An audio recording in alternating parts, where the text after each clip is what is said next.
গেমে movement fast করার জন্য ডিপিআই ব্যবহার করি। আজকে ডিপিআই নিয়ে কথা বলবো। প্রথমে সেটিংয়ে চলে যাব।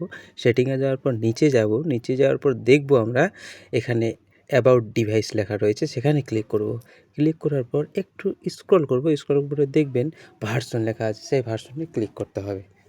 ভার্সনে ক্লিক করার পর উপরে দেখবেন ভার্সন নাম্বার, সেখানে আপনাকে অন্ততপক্ষে 3 থেকে 4 বার প্রেস করতে হবে। প্রেস করার পর নিচে অলরেডি লেখা আসবে যে ডেভেলপার অপশান আপনার চালু হয়ে গেল। এখন ডেভেলপার অপশানে আমরা সেটিংয়ে যাব।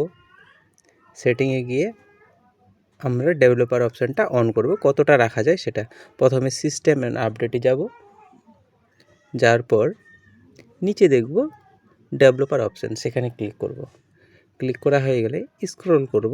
স্ক্রল করার পর দেখবেন ড্রয়িং লেখা রয়েছে, ড্রয়িং অপশান। আর একটু স্ক্রল করব। স্ক্রল করার পর দেখবেন স্মলারেস্ট উইথ, সেই স্মলারেস্ট উইথে গিয়ে ক্লিক করতে হবে। ক্লিক করার পর আপনার যতটা প্রয়োজন ডিপিআই অতটা রাখা এখানে যাবে। আপনার 500 হলে 500, 600 হলে 600, আমি 500 রাখলাম।